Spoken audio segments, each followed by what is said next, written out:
영상을 통해 만나 뵙는 여러분 반갑습니다. 이 영상은 단 한 사람이 봐도 상관이 없는 시각장애인을 위한 책 읽어주기 프로젝트입니다. 작가가 읽어주는 책, 제가 많이 부족하지만 책을 많이 낸 작가입니다. 지금은 영상 작가로 전환을 해서 영상 제작을 많이 해요. 어느덧 이제 내일 모레가 나이가 70이다 보니까 제가 시력이 많이 안 좋습니다. 시력이 좋지 않으니까 이런저런 생각이 많이 납니다. 서글픈 생각은 아니에요.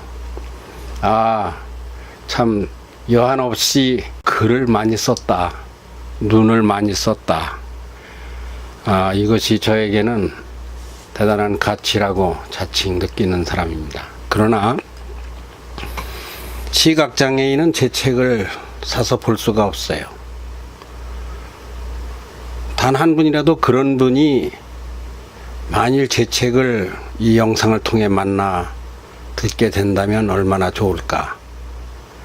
원래는 제가 제 제자 박미소, 한현규 이런 어린이들을 통해서 이 책 읽기 교육 겸 이 책을 읽히려고 했었습니다.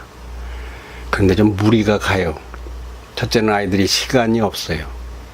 박미소 아버지는 몇 번을 말했습니다. 그거 남이 우리가 인기 끌라고 하는 영상도 아니고 KMCTV가 우리가 우리 스스로의 가치를 스스로 느끼면서 아이들 교육에 유익하다면 하는 건데, 아이들에게 이 월남이상제 그 힘들여 작가님이 쓰신 건데 이렇게 어렵게 만들어 놓은 책을 돈도 들어야 되고, 그러니까 책 읽어주는 것을 아이들이 하면 아이들에게는 독서 연습도 되고 이런 얘기를 여러 번 했어요. 제가 그 후 한 1년여 이런저런 생각을 하다가 오늘에야 생각이 났습니다. 가을이 되고 찬바람이 불고 곧 또 나이가 한 살 늘어날 거고 시력은 더더욱 나빠지고, 그러면 제가 쓴 책이지만 제가 읽지 못하는 날이 올지도 몰라요. 그렇다면 그나마 눈이 있을 적에, 보일 적에 내가 읽어놓으면 탁 맞춰놓으라고 하면은 1시간씩 들으면 될 거 아닌가. 내가 뭔 책을 썼는가도 모르는 날이 오지 않을까. 특히 나이가 70 넘어 80되고 90 가까우면 이거 누가 읽어줘야 듣지. 또 도저히 볼 수도 없고 자세가 안 나와요. 독서를 한다는 게, 이게 자세가 앉아서 책을 본다는 게 이게 몸이 건강하지 않으면 어렵습니다. 제가 알아요. 그래서 작가가, 당사자가 읽어주는, 본인이 본인의 글을 읽는 거예요. 그런 책 읽어주는 독서의 시간, 제가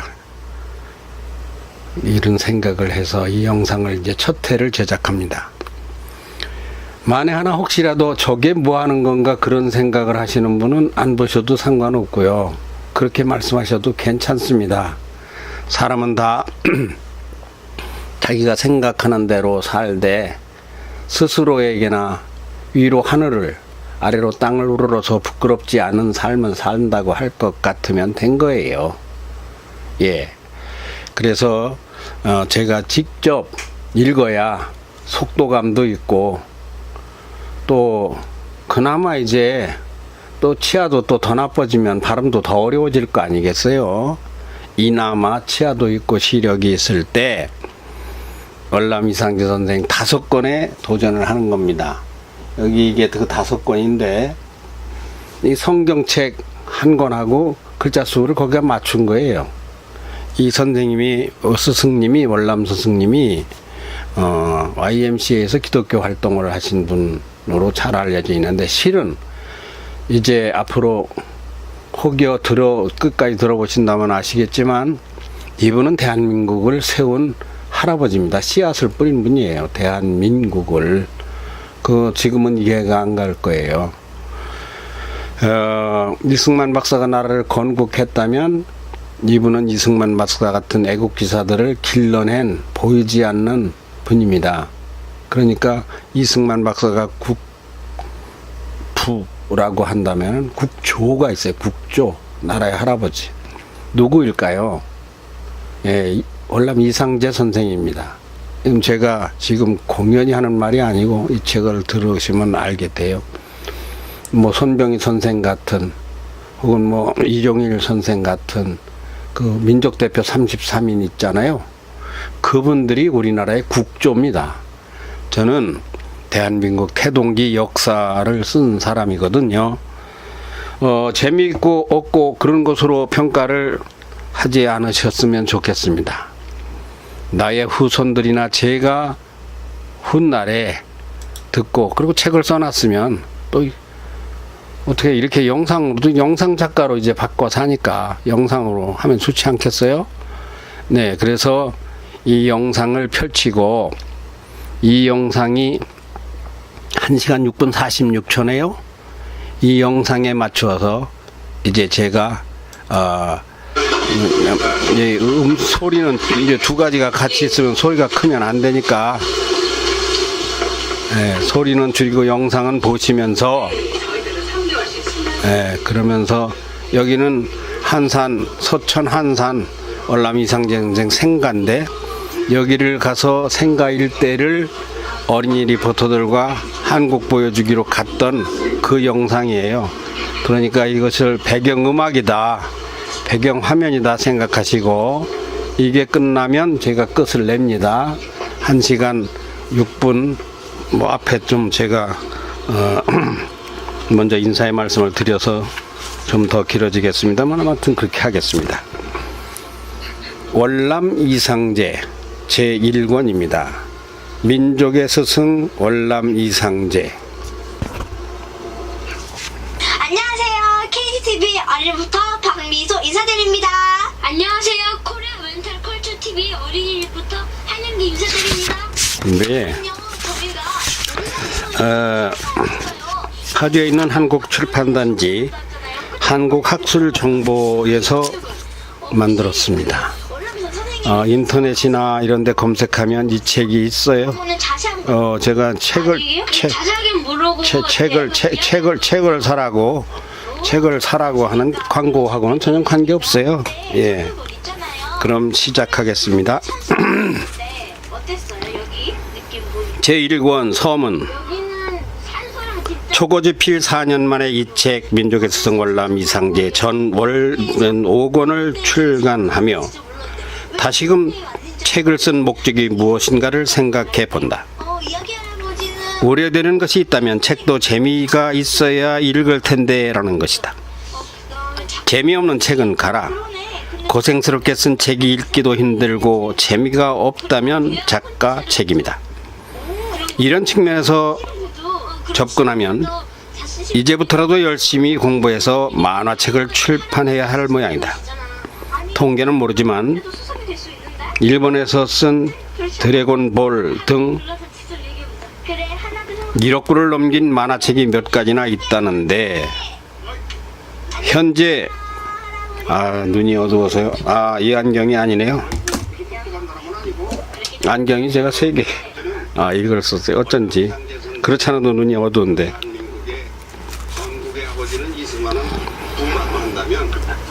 드래곤볼 등 1억 부를 넘긴 만화책이 몇 가지나 있다는데 우리나라는 300만 부를 넘긴 열혈 강호가 지금도 이리가 맞는지 모르겠다. 사람은 책을 만들고 책은 사람을 만든다고 한다. 책을 만드는 것이야 작가와 출판사의 자유다.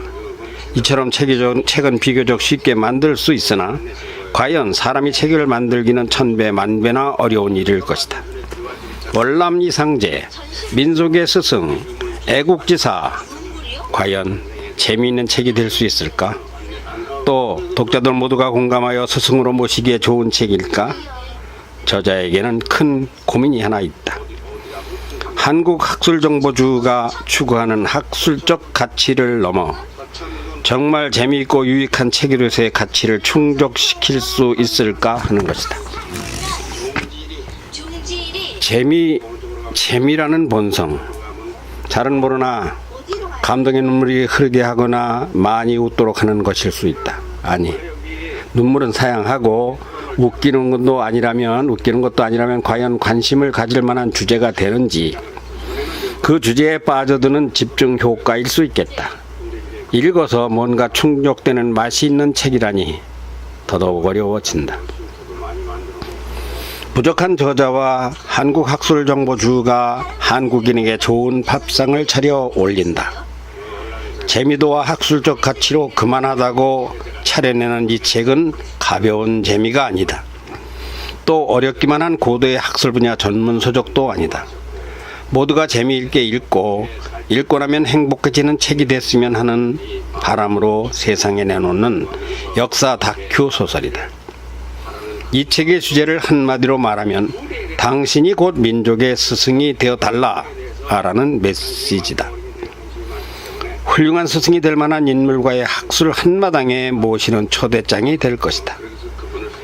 훌륭한 제자가 훌륭한 스승이 된다. 제자로서의 과정 없이 스승이 될 수는 없는 것이다.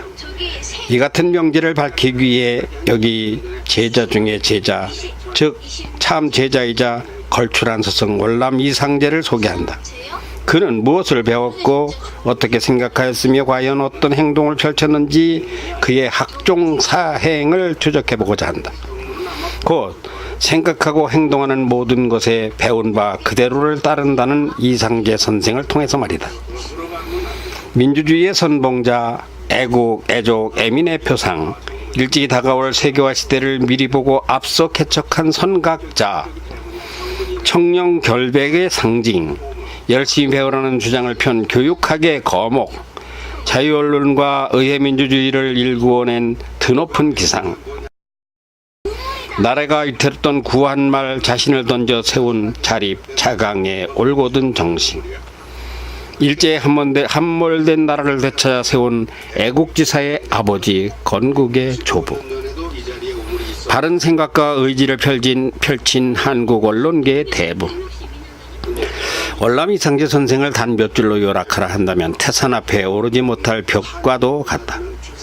기독교인이서나 불교를 알고 종교 간 화합을 강조하며 사랑을 실천한 분, 기독교, 천도교, 불교 지도자와 손잡고 3.1 독립만세 운동을 진두지휘, 스스로 나서기보다 민족 대표 33인을 뽑아 앉힌 분이다.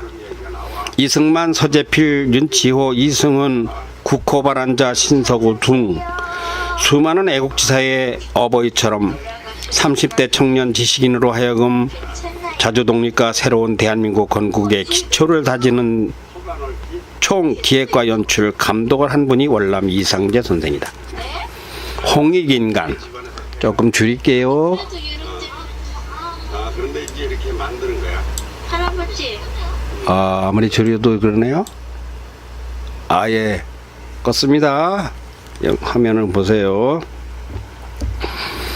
홍익인간, 백이민족, 경천애인의 우리 대한민국 역사 속에 높이 우뚝 쓴 걸출한 민족의 스승은 결코 과대 포장이 아니다.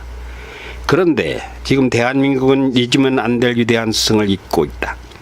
현대 정보화 시대에도 정신문화는 중요한 자산임에 틀림이 없다. 정신문화는 최첨단 정보통신 분야를 넘어 우주시대가 활짝 열린다 해도 그 가치를 인정받게 될 것이다. 그럼에도 불구하고 대한민국은 세계 10위권 경제대국에 들었다지만 정신문화는 그 수준에 맞게 자라지 못하였다. 대표적으로 월남 이상제 선생의 애국애족 애민, 민익에 대한 탐구가 부족했던 것이 사실이기 때문이다. 정신문화의 표대, 이상제 선생을 알아갈수록 부강한 세계 인류국가 1등 국민의 기반은 더욱 견고해져 갈 것이다 확신한다. 조심스럽기도 하고 떨린다. 위대한 스승 월남 선생을 추모하며 그의 정신세계에 범접한다는 것은 어찌 보면 저자에게도 주제넘는 일이 될 수 있기 때문이다. 월남은 저자가 감당치 못할 큰 스승임에 틀림없다. 절대자를 대하고 기록할 때의 심경이 이와 같을까?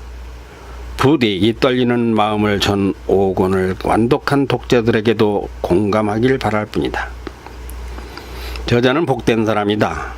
월남 선생을 추모하며 그의 발자취를 따라가는 것만으로도 영광이자 행운이다. 진정 겸손한 마음가짐으로 머리를 조아리게 되는 이유다. 태산명동에 서 있을지라도 감히 한국사의 소중한 점 하나는 찍을 수 있게 되리라는 기대감도 있다. 이제 이렇게 시작하여 갈 길이 가마득한 전 5권을 향해 저자의 모든 열정을 바치려 한다. 그로부터 이를 감당하기 결코 쉽지 않았던 4년의 시간이 훌쩍 지났다. 현장 답사로만 1년여가 흘렀고 국내의 많은 자료 수집 분량은 서재벽 한쪽을 채우고도 남는다. 그럼에도 얼마나 부족한가도 안다. 하여 부족하거나 영판 다른 연구로 월남 선생을 바르게 알리지 못한 것이 있다면 용서하고 독자 여러분의 몫으로 남겨두고 싶다. 더불어 월남 선생 정신문화 창달에 후대들이 딛고 도약하는 디딤돌로 삼기 바란다. 우선 제1권을 대략 소개하면 이렇다.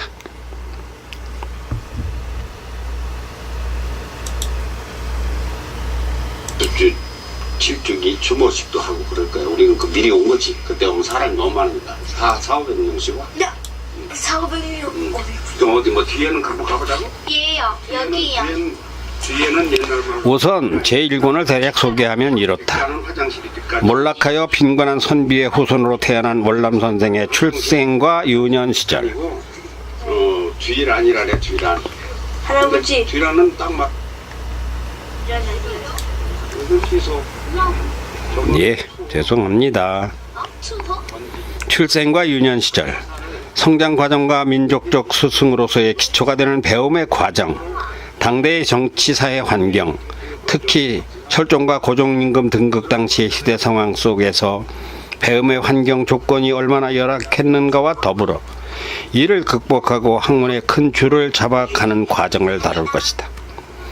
도입부에서는 월남 선생의 부친 이희택공이 등장한다.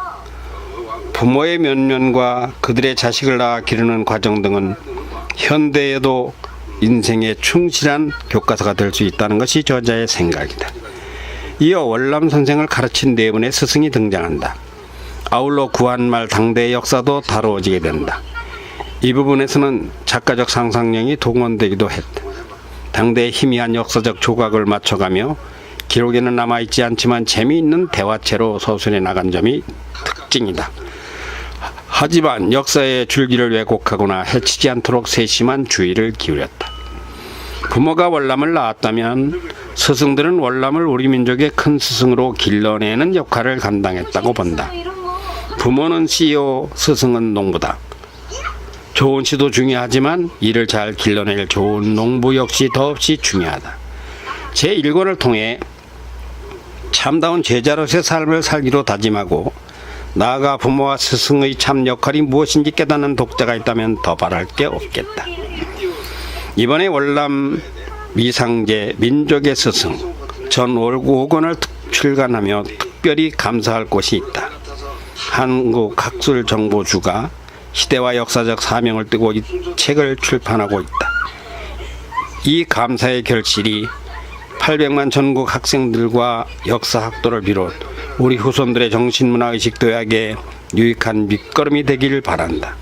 한국학술정보주의 무궁한 발전을 기원하며 편집부 조은영 선생의 노고에도 고마운 뜻을 전한다. 2011년 7월 초고집필을 일부 수정하며 저자 천광노. 한 권이 15부씩 15장씩 되어 있습니다. 그래서 총 75장입니다. 그래서 이제 제1부가 시작이 되겠습니다. 제1부 월남 이상제의 일생은 유년, 청년, 장년, 노년 4단계로 나누어진다. 역사적으로는 구한말 대한제국 일제강점기다. 또 당대를 살았던 인물들은 충신, 간신으로도 나누어진다. 달리 보면 매국노 친일 세력과 민족주의 반일 독립운동가다.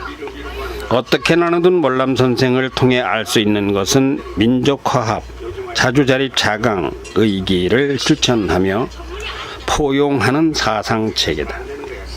월남 이상제는 민중교육에 의한 사회운동으로 자립국가를 성취하고 외세 간섭 없이 자주독립국가의 터전을 닦겠다고 하는 민족 지도자이며 스승의 덕을 고루 갖추었다고 하는 점이다. 그러므로 이 책은 한 가지 목적을 따라갈 것이다. 월남은 왜 어떻게 위대한 지도자가 되었는가? 위대한 지도자가 된 월남의 면모는 어떠하였는가? 월남을 봄으로써 우리는 무엇을 깨닫고 어떻게 변화되어야 하는가의 문제, 세 가지 문제다. 그러나 후대는 인물을 평가할 때 이룩해는 업적의 외양과 벼슬 비중을 두기 쉽다. 외양과 벼슬의 비중을 두기 쉽다. 그렇게 따지면 월남은 이렇다 할 왕이 아니니까 두드러진 업적도 벼슬도 선뜻 내놓기 어렵다. 왕만 좋아하는 세월이잖아요. 그건 아니겠어요. 한일 강제 합병에 분개하여 자결한 열사도 아니며 윤봉길 안중근처럼 침략자를 죽이고 사형을 당한 의사도 아니다. 3.1운동과 상해 임시정부를 양대 구구운동 중심체라 할 때에도 손병희처럼 민족대표나 33연에도 들지 않았고 임시정부의 수반이나 대통령, 의장을 하지도 않았다. 했던 일이라면 낮은 자리 겸손한 자세이며 낮은 곳에서 오로지 국권을 지키고 민중의 편에 섰다는 것이다. 게다가 을사조약 전해인 1904년부터 1927년 세상을 떠나기 전까지 23년간은 주로 조선 황성 기독교 청년회 YMC의 전신입니다. 황성 청년회를 이끌고 민중 계몽운동에 전력하였으며 별세하기 한 달 전 신간의 회장에도 추대되었으나 이 역시도 추대만 받고 곧 세상을 떠나 여기에서도 아쉬움만 가득하다. 1924년부터는 조선일보 4대 사장에 취임하여 4년간 재직하였는데 조선일보는 민족 계도를 목적으로 창간 운영된 교육지의 한 방편으로서 직접적인 항일 단체 운동도 아니다. 그러다 보니 월남 이상제를 한마디로 말하기란 참 어렵다. 기독교 청년회 이전에는 독립협회와 만민공동회에 참여하면서 민족 독립과 외침 방어를 통해 황권과 민권을 돈독히 하자는 상소로 1902년까지 옥살이를 해야 했고 그 이전에도 그리 높은 벼슬을 하지는 못했다. 그럼에도 불구하고 근다세에서 이상제는 두드러지면서도 강렬하게 부각되고 있는데 바로 이승만 등 애국지사의 후원자요 스승이며 이들의 정신적 지주였으며 3.1운동의 배후 기획 주동자이며 그의 애국정신과 사상이 상해 임시정부 요인들의 정신세계에까지 심대한 영향을 끼쳤기 때문이다. 그러므로 오늘날 이상제에 대한 재해석이 필요하고 역사의 중심과 줄기 더불어 당대의 흐름을 아는 것이 중요하다고 하겠다. 이상제는 벼슬이나 지위에 연연하지 않았다. 이상제는 판서도 아니고 영의정도 아니며 임시정부의 대통령도 아니지만 이들의 애국운동에 직감정적으로 큰 영향을 미친 민족의 스승이며 중심적 인물이다. 이상제는 자기가 올라가지 않고 여러 사람이 올라가 고루 일하게 만든 지도자로서 자신을 전면에 드러내지조차도 않았다. 이를 월남 이상제의 한마음 정신이라 칭할 수 있으며 애국사상이요 사회운동 사상의 뿌리라 하겠다. 이는 대한민국 건국사에 두드러진 인물이라면 월남 이상제와 어떤 식으로든 연을 맺게 되는 이유라 하겠다.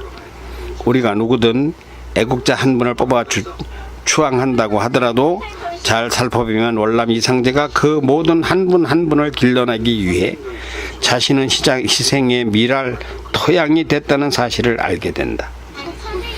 이상제는 구한말의 을사오적으로부터 열사충신들과도 인연이 많다. 이완용이나 박재순, 송병중도 동시대인들로 같은 고종을 모신 신하였다. 이처럼 매국노나 친일파나 애국지사, 열사나 의사나 거지만 이상제와 연결되는 관계다. 역사의 중심에서 단 하나 민족의 유익이 아니면 그 길로 가지 않은 분이 월남 이상제다. 그는 국외로 나가지 않고 끝까지 국내에 남았다. 자신이 국내에 있어야 일본에 대항하고 애국지사와의 연결고리를 마련하기 위한 중심적인 자리를 지킨다고 여겨서이다. 동서고금을 막론하고 사람을 평가하는 기준은 돈이나 지위에 치중하는 경향이 짙다. 하지만 영의정이나 장관, 의장 등 직함에 연연해 그들을 보기보다는 올곧은 민족 정신에 주목해야 한다. 이상제는 우리 주권을 남에게 빼앗기지 않고 자유와 권리를 누리며 사는 세상을 염원했다. 우리가 세운 우리 정부로 하여금 우리 국민이 살아가는 데 필요한 우리 법을 만들고 이를 실천하는 나라를 세우는 일이야말로 사람답게 사는 것으로 여기며 이 일에 일심으로 정진의 한평생을 바쳤다. 가령 초대 이승만 대통령의 경우 이상제보다 25세 연하이다. 당시 미 프리스턴 대학에서 박사학위를 받은 그를 불러 기독교 청년의 간사 자리를 맡겨 나라 일을 해 나갈 경험을 쌓게 했다. 지금으로 말하면 국가원로요 어른이며 스승이라 할 것이다. 이상제는 인간됨의 기초가 되는 민족사랑의 뜨거운 가슴을 가진 분이다.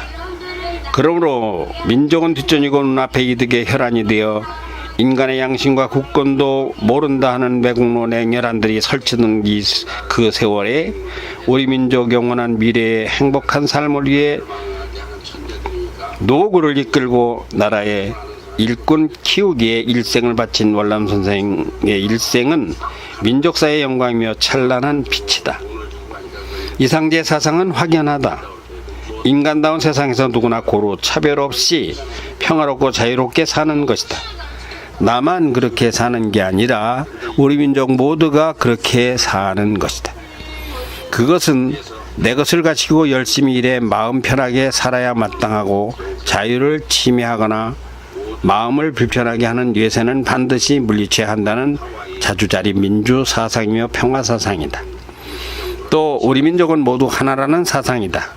생각이 달라도 하나요. 설령 친일 반민족자라고 해도 역시나 우리가 같이 살아가야 할 한 민족이며 형제라는 사상이다. 그러면 지금부터 이제 적시한 유년 시절 4단계와 역사에 비친 3단계를 포함한 7단계를 그의 출생으로부터 사망에 이르기까지 당시 시대 상황에 접목하여 월남 이상제를 만나기 바란다.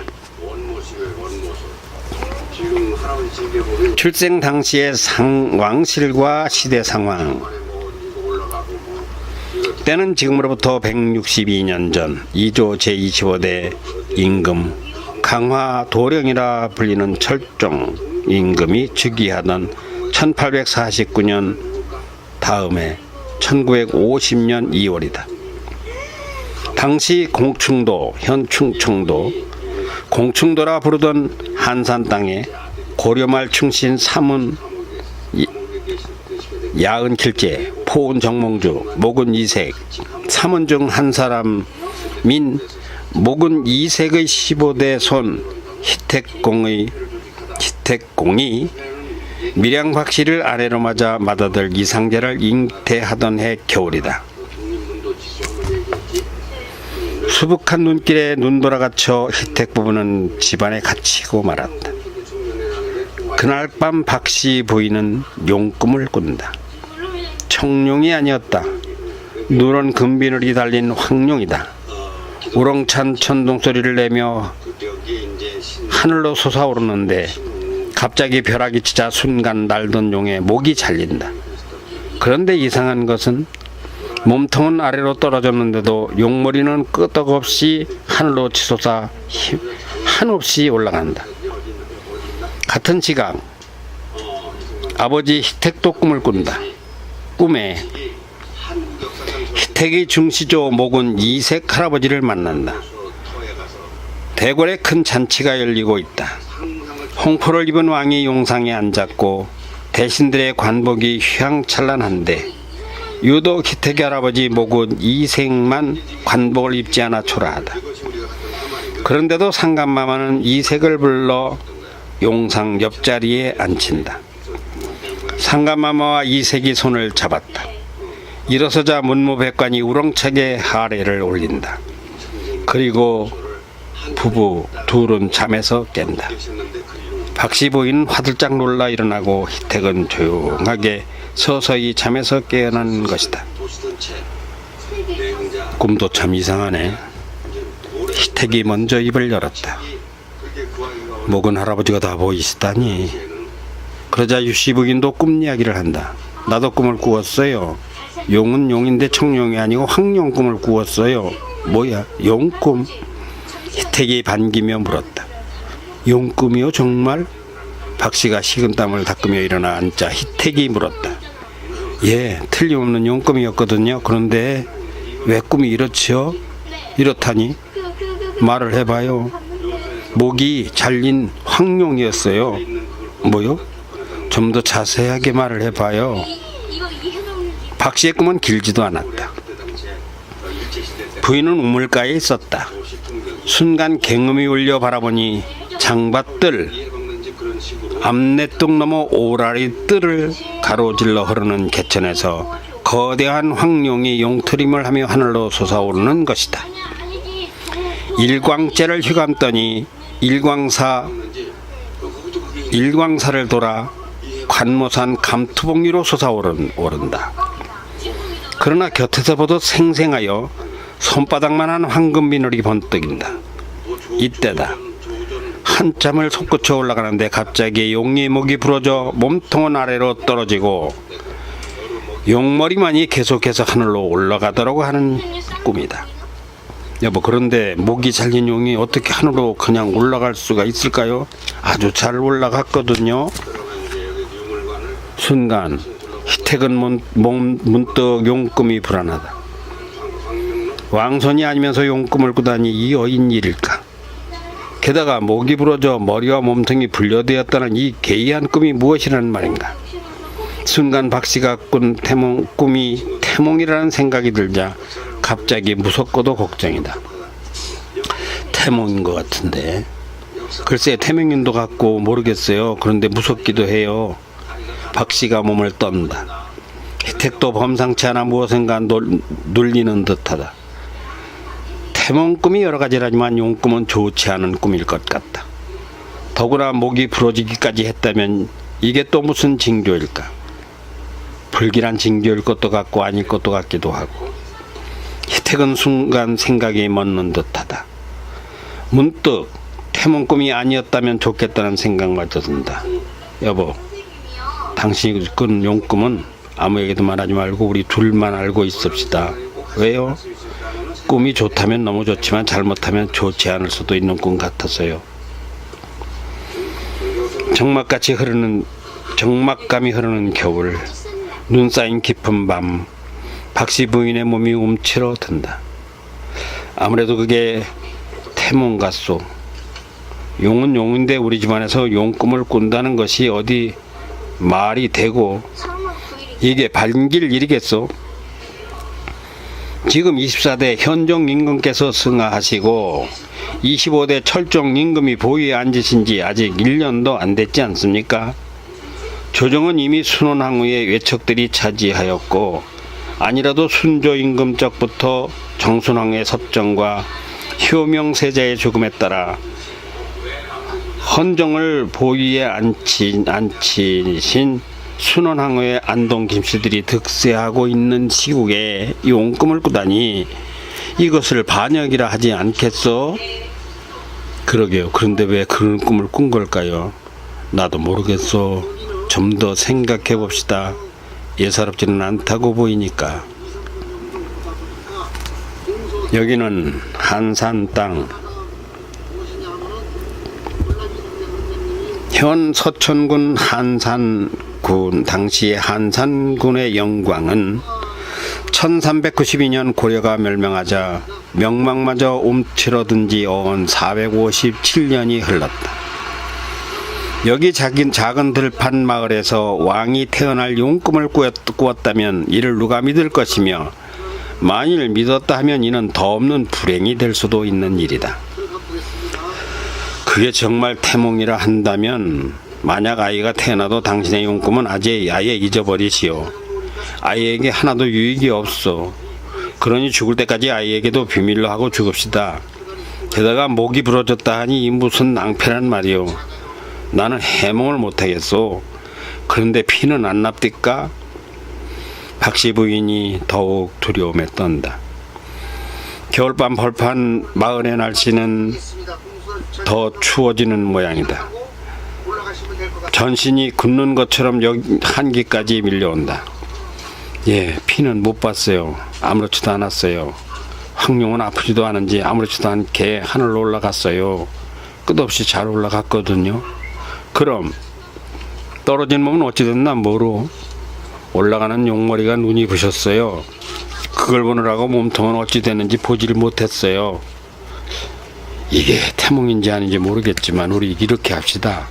당신이 꾼 꿈은 안 꾼 걸로 하고 내가 꾼 꿈을 태몽으로 정합시다.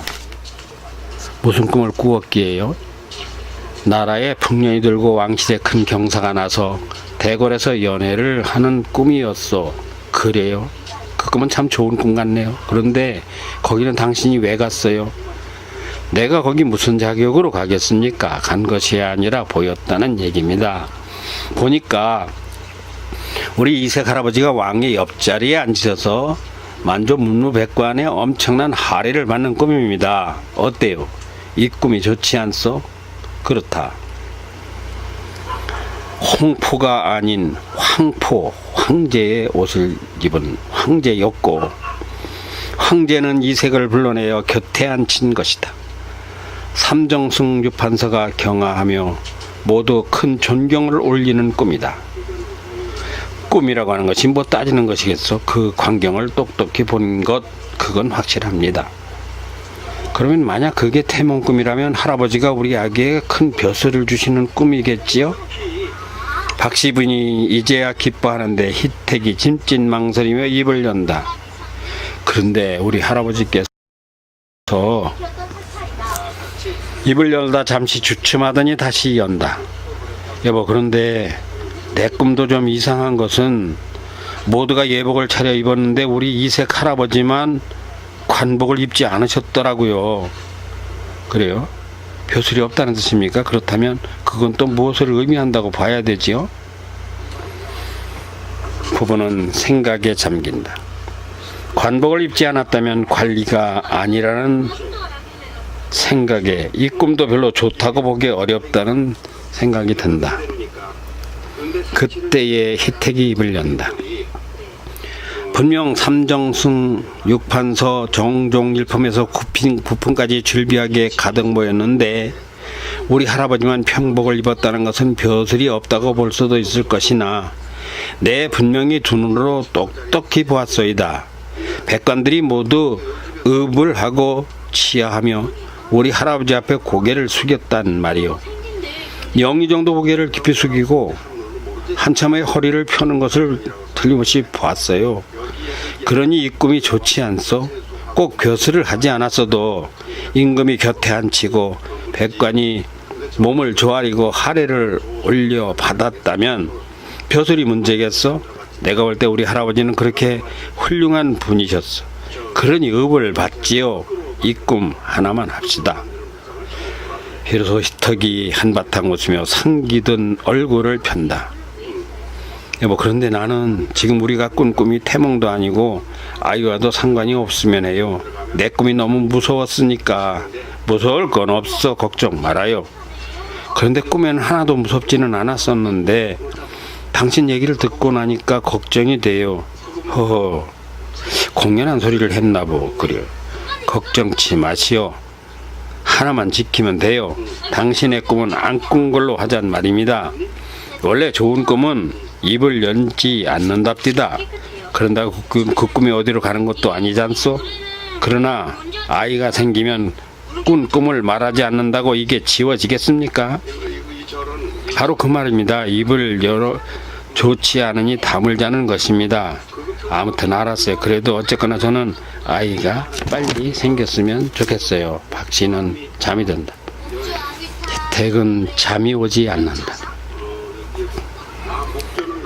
현종 죽고 철종 등극하다. 희택이 태몽을 꾸기 8달 전 1849년 나이 22살의 조선 24대 임금 현종이 승하하였다. 헌종이 승하하였다. 14년 전 보위에 올라 친정을 제대로 펴보지도 못하고 일찍 죽었다. 헌종의 바로 이때 23대 왕은 순조다. 순조는 21대 왕 영조의 증손자다. 24대 왕 순조의 윗대는 정조다. 정조는 사도세자의 아들이며 22대 왕이다. 지난해 등극한 24대 왕 헌종은 순조의 손자로서 22대 왕이며 정조의 증손자다. 순조에게는 외아들 효명세자 사후 익종에 추종된 효명세자가 있었으나 세자 책봉 후 보위에 오르기 전 헌종을 낳고 일찍 죽었다. 거슬러 당대의 왕실을 좀 더 자세히 살펴보자. 정조가 죽자 영조의 계비 정순왕후는 순조의 나이가 어림에 수렴 청정을 하였으나 순조 제위 34년 중 초기 5년간 섭종을 하고 6년 만에 세상을 떠났다. 그 후 순조마저 죽자 순조의 비 순원항후 김씨는 효명세자의 아들 손자인 헌종을 안치고 수렴 청정에 들어갔으나 헌종이 그만 제위 14년 만에 일찍 죽자 며느리 신정항후 조씨 효명세자의 비이며 현종의 생모 조씨 가문의 득세를 막으려 신정하고 조씨 가문의 득세를 막으려 급히 강화도령 25대 왕 철종 원범을 보위에 앉히고 헌종 철종 2대에 걸쳐 수렴 청정을 계속해 왔으며 그래서 지금은 순원 왕후의 외척 암동 김씨가 정권을 잡고 있는 중이다. 예, 좀씩 어렵죠? 또박또박 읽어야 되는데 잘 들어보세요. 당시를 보다 잘 알기 위해 월남선생 출생에서 14세까지의 임금 철종 시대와 월남이 마신 고정황제 이르기까지의 말기 조선왕조에 대한 이해가 필요하겠다. 거슬러 올라 21대 임금 영조의 죽은 사도세자의 아들이며 영조에게는 손자가 되는 제22대 정조 사는 수빈 반남 박씨와의 사이에서의 아들 24대 왕 공 순조를 낳았다. 영조의 계비 정신왕후는 영빈이씨 소생인 정조와는 늘 사이가 나빴다. 계비 정신왕후는 정조의 생부 사도세자를 모함해 죽게 만든 정파이기 때문에 따라서 22대 정조가 등극하자 핍박을 견디며 정조 반대 세력 벽파와 손을 잡고 호시탐탐 권력 쟁취를 위해 정조가 빨리 죽기를 기다린다. 24살의 보위에 앉은 정조가 제29년이 되는 1800년 48세로 세상을 떠나자 대를 이어 11세의 어린 나이로 정조의 아들 수윤박씨 소생 영조의 증손자 23대 이름 공 순조가 등극한다. 복잡하죠? 잘 들으면 들립니다. 순조의 등극은 영조의 계비 순조의 증조모이자 정조의 정적이 되는 정순왕후의 수렴청정으로 5년간 이어졌다. 이로써 대비 수렴청정 정치시대가 열리게 되며 조선왕제의 찬란했던 문화와 더불어 외척 처가 세도 정치로 접어들게 된다. 짧은 5년이었으나 문제는 조정의 감투 요직에 정순왕후의 외척을 많이 앉혀 권력을 잡혔다는 사실이다. 더불어 한국 근대사의 악폐가 되는 세도 정치, 원래는 그 뜻이 아닌데 외척 정치로 이해하죠. 세도 정치의 효시 안동 김씨가 60년 득세하게 되는 문이 열리게 된다. 정순왕후는 경주 김씨였어요. 정순왕후가 안동 김씨 시대를 열고 만 것이다. 안동 김씨 집권은 정순왕후에 이어 순조 사망 후 다음 수령 첨정하는 순조앱이 헌종의 조모 헌인릉에 묻혀 있는 순원황후다.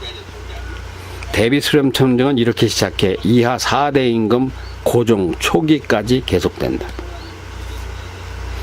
구한말은 대비 정치가 한 60년, 조선에 그 앞서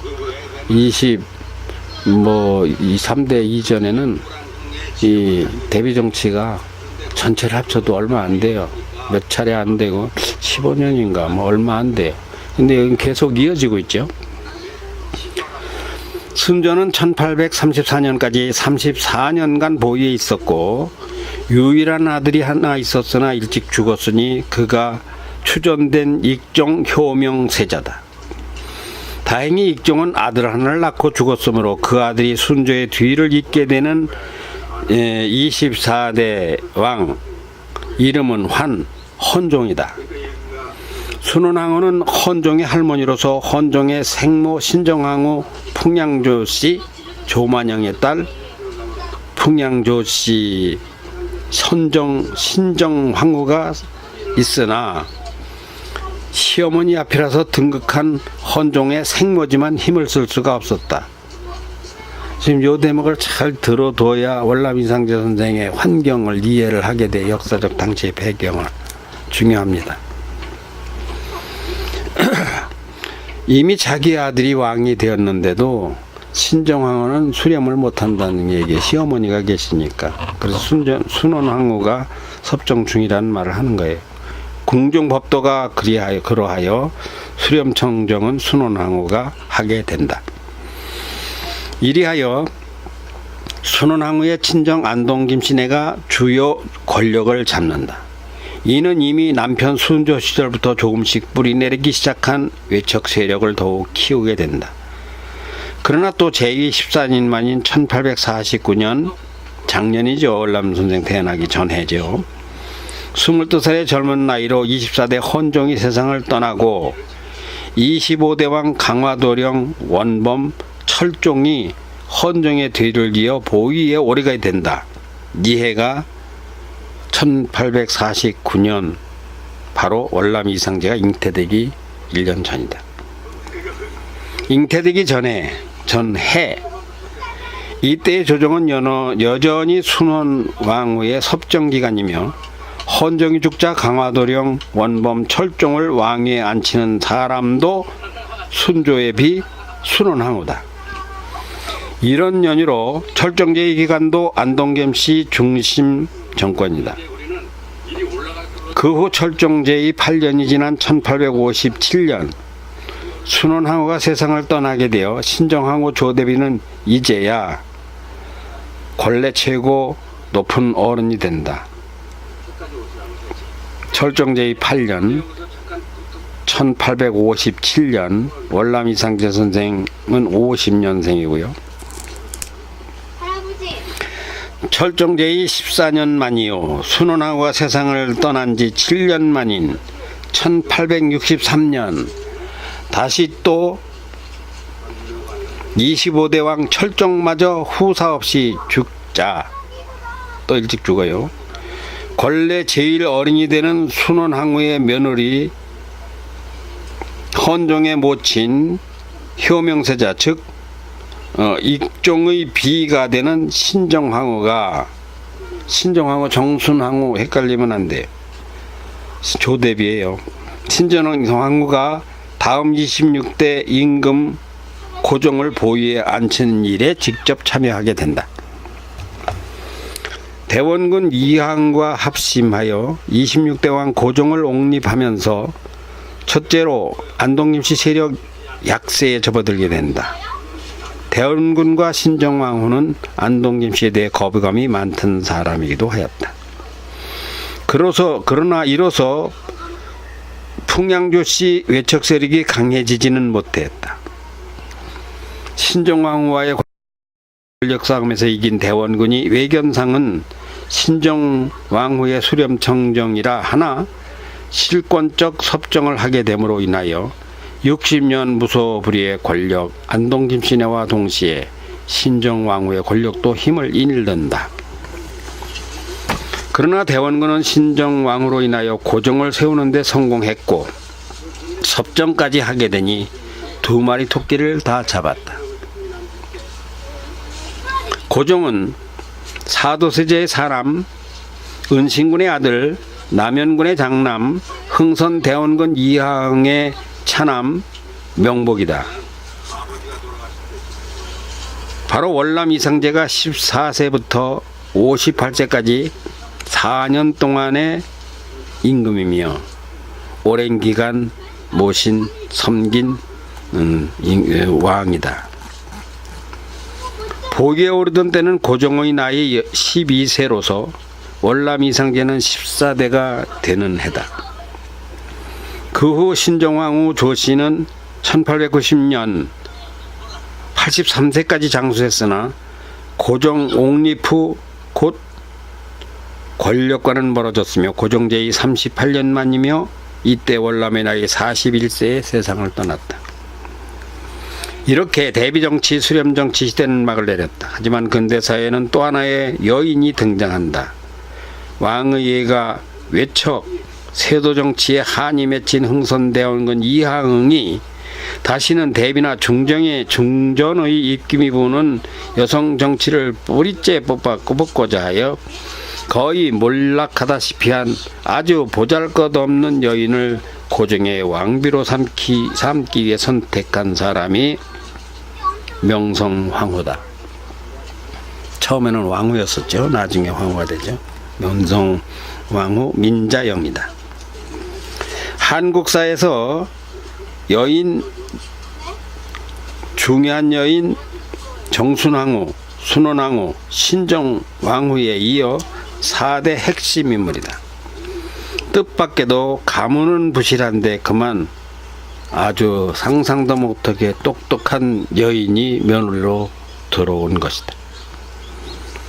그리하여 시부와 자부간 역사에 없는 기상천외의 권력 싸움이 시작된다. 시부는 대원군이죠. 쇄국정치요. 며느리는 민자영이죠. 명성황후. 개혁정치여서 왕조 역사상 유례가 없는 싸움이 시작되어 이를 고종의 우유부단이 원인이라는 등 학자들의 평가는 엇갈리나 결국 이 틈새에서 일본 낭인들의 손에 명성왕후는 죽고 조선은 일제의 압정 속에 멸망하게 된다. 이 정도로는 턱없이 복잡다단 상상도 못할 대혼란 국난의 시대를 월남 이상제가 함께 살아가며 놀라운 기회와 의지로 나라를 건져내려 하는 중대한 임무를 수행하게 되는 터라 월남을 바르게 알면 과거는 물론 현재와 미래까지 밝게 보인다고 하는 점에서 다시 보는 월남 이상제의 일생 재해석하는 글꼴이 많이 부족한 것이 아쉬운 일이다. 여기는 지금 월남 이상제 선생 산소네요. 저가 첫 산소예요.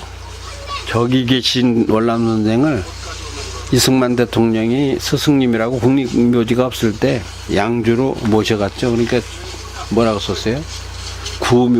구묘지라고 써있네.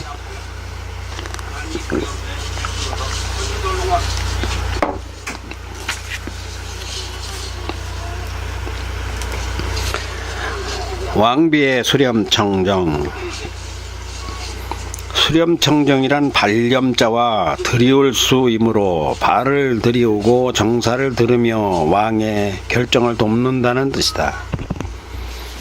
임금이 어린 나이로 즉위하였을 때 대비나 왕대비나 대왕대비가 이를 도와 정사를 돌보던 일이며 왕이 신하를 접견하며 정사를 펼 때 그 앞에 발을 쳐 늘어뜨린 데서 유래한 말이다. 곧 왕권을 거머쥐고 좌지우지하며 전권을 행사, 왕을 대신하여 정사를 이끈다는 뜻에서 나온 말이다. 주로 왕후이며 대비 또는 왕대비, 대왕대비가 수렴청정을 하였으므로 조선 말기 근대사를 이해하려면 왕보다 수렴청정하였던 대비에 대한 이해를 곁들여야 올바르게 이해하게 된다. 이렇게 본다면 근대사는 수렴청정사이며 동시에 외청사, 외가정사이며 여성 주도 정치라고 보아도 된다. 다시 말하면 왕은 어려서 결정권이 약하고 그보다 중요한 것은 누가 왕을 세웠느냐고 하는 왕권 원립 권한자의 문제다. 당연한 것은 누군가가 왕을 세우면 조정의 권력 핵심은 왕을 세운 이들의 것이 된다. 왕은 상징일 뿐 마음대로 정승판사를 임명하지 못해 왕을 세우고 수렴청정하는 왕대비나 대왕대비의 친인척이 보진하게 되고 이로써 권력쟁탈과 매관매직의 권세가 주어지게 되는 것이다. 조선은 원래 이렇게 시작한 왕조는 아니었다. 27명의 왕 가운데 8대 예종, 9대 성종, 13대 명종, 14대 선조, 4명을 제외하고는 줄리어 23대, 24대, 25대, 26대 국권 침달에 이르기까지 연이은 대비의 수렴청 청정 정치가 조선 후기의 실상 특징이기도 하다. 어쩌면 이게 나라를 망하게 하는데 일조했는지도 모른다. 왕통보다 예가의 혈통이 왕권을 지배하고 좌지우지하였다는 것은 문제가 있다고 보겠다. 이는 태조 이성계나 태종 이방원 세종 등등의 왕은 여성 휘하가 아니었으나 대를 내려갈수록 손이 귀하거나 끊기게 되면서 전임 왕비들이 궁궐의 주인이 되는 까닭에 자연히 왕대비에게 힘이 모이고 권력이 집중되어 심지어는 왕마저도 대비가 세우고 내릴 권한을 가졌기 때문에 어쩔 방도가 없었다. 요는 백성을 위한 선정을 베풀어야 하는데도 가문의 입지와 권력 잡기에만 집중했다는 것이 문제다. 그러다 보니 내치에 몰입되어 국제적인 안목이야 당연히 어두울 수밖에 없는 일이다. 조선 27명의 임금은 7명씩 3번을 꼽으면 태정, 태세, 문단세, 예성년중, 인명선, 광인효, 현, 숙경령을 마치고 나면 6명이 남아 정순, 헌철, 고, 순으로 마치게 된다. 정조까지만 해도 세도 정치가 심하지 않았으나 순조 때부터 순조까지에는 가로가 있어가지고요. 제가 가로가 잘 안 보여서 이렇게 더듬고 있어요. 순, 헌, 철, 고까지는 왕의 등극원이 일체 수렴청정에서 이루어진다. 다시 할까요? 정조까지만 해도 세도 정치가 심하지 않았으나 순조, 헌종, 철종, 고종까지는 왕의 등극 원인이 일체 수렴청정에 의해서 이루어진다. 하지만 정조와 마지막 임금 순종을 제외하면 왕은 4명이다. 누가 4명의 왕을 앉혔는지 그 배경에는 3사람만 이해하면 된다. 1. 먼저 21대 영조대왕비 정순왕으로서 사도세자의 죽음에 관여하고 정조의 등극을 방해했으며 정조가 죽자 순조를 옹립섭정한 사람이다. 2. 다음은 순조에 비로소 순원왕후다.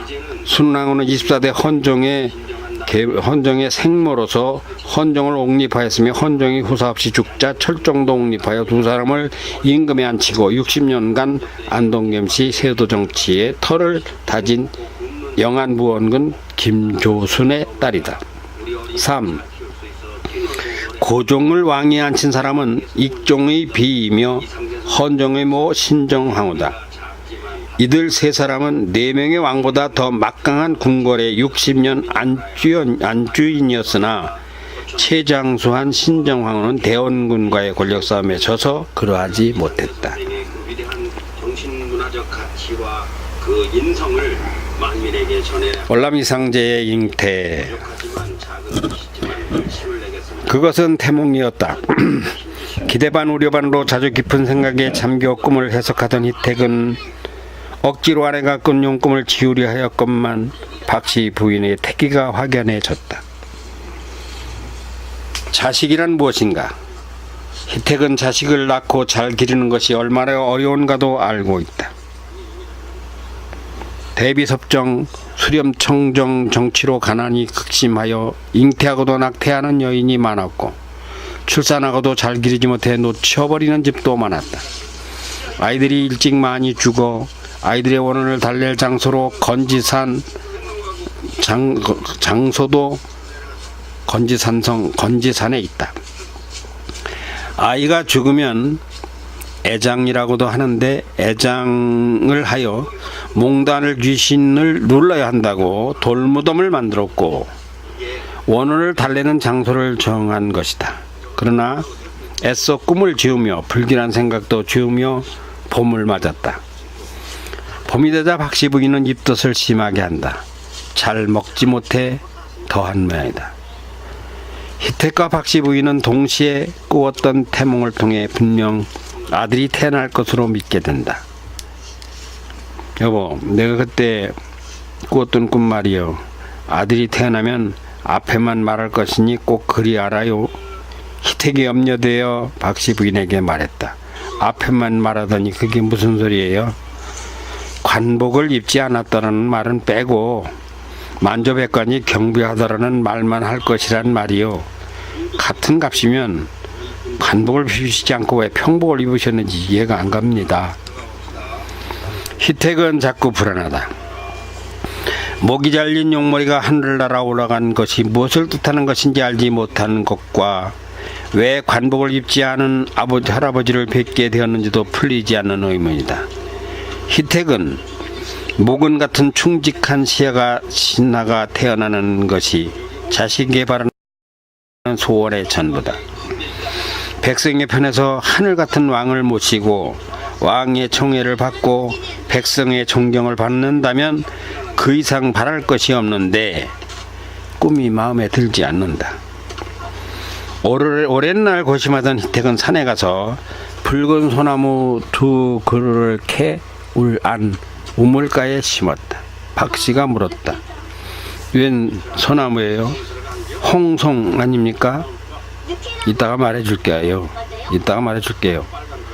소나무를 씹은 희택은 그날 저녁상을 받고 말했다. 소나무는 백성의 나무요. 만약 태몽꿈이라면 백성을 위해 조선 소나무같이 거달라는 내 마음이요. 황금송도 있고 백송도 있고 해송이다 외송이다 소나무가 많지만 우리 조선의 기상을 닮은 소나무는 홍송입니다. 만약에 태몽이라면 그 꿈을 누르자는 뜻입니다. 그저 붉은 소나무처럼 백성을 위한 자식으로 잘 자라기를 바라는 소원을 심은 것입니다. 사계절 백설에도 푸르른 소나무같이 크고 그렇게 살아달라는 내 소원이란 말입니다.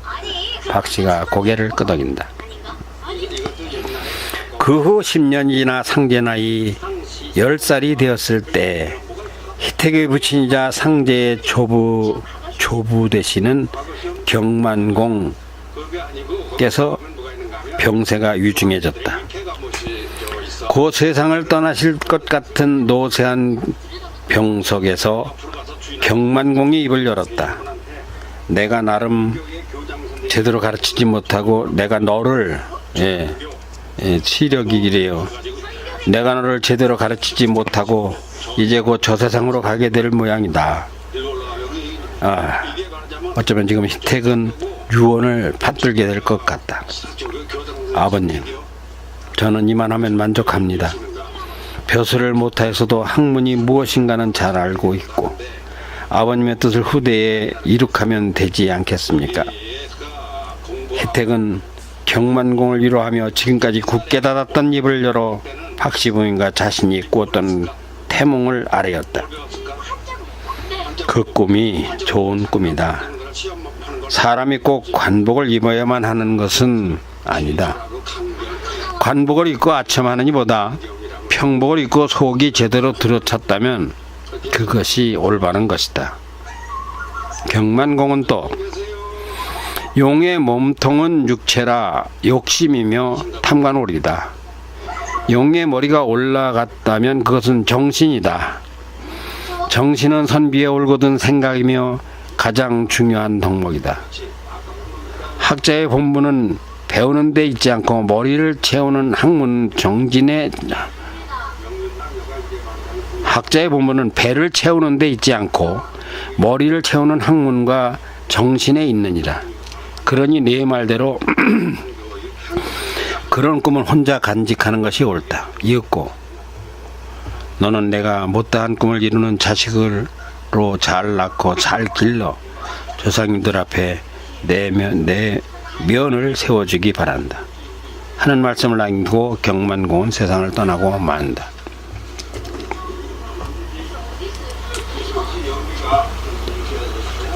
지금 한 10분 정도 남은 것 같네요.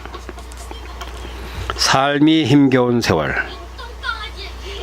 헌종과 철종 제2기간 내내 순조 때로부터 이어진 천주교를 앞세운 서양 문화가 들어오려는 끈질긴 시도가 이루어졌다.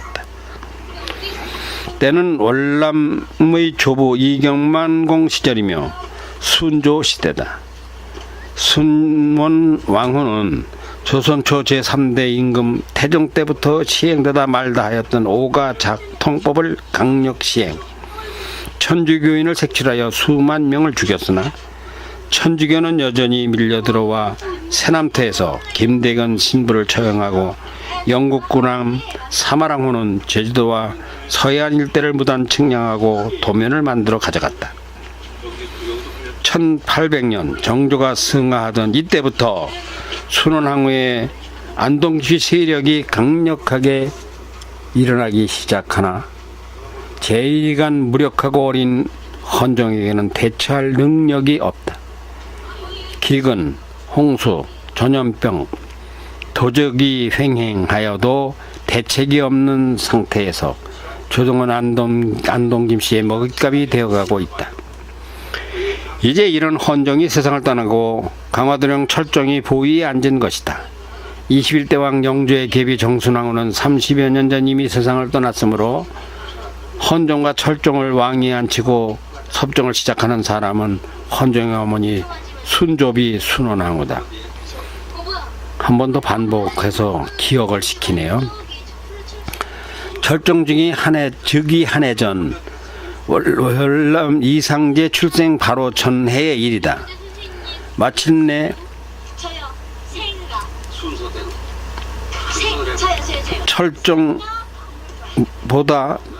철종보다 21세 연하의 보위에 앉아, 아이고, 이 괄호가 있어가지고요. 괄호대로 읽을게요.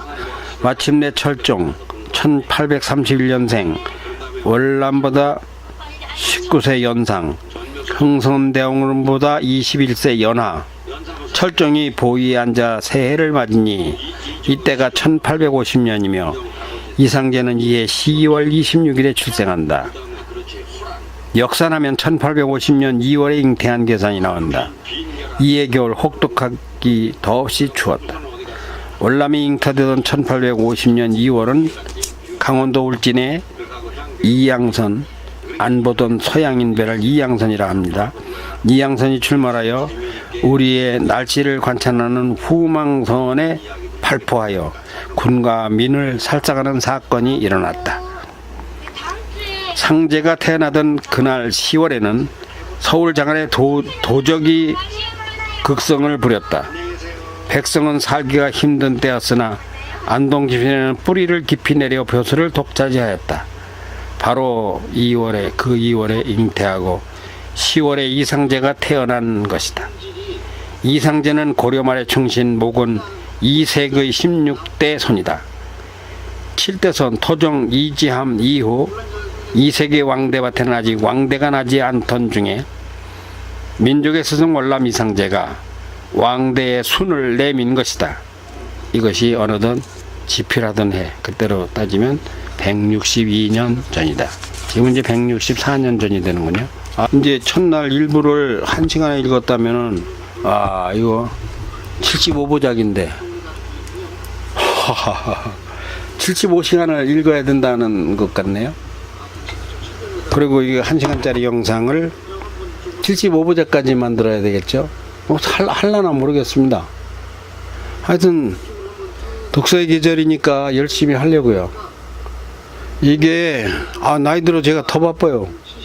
윤중 월남 선생 제 생가지 들어가는 그 장밭들 거기를 찍은 거군요.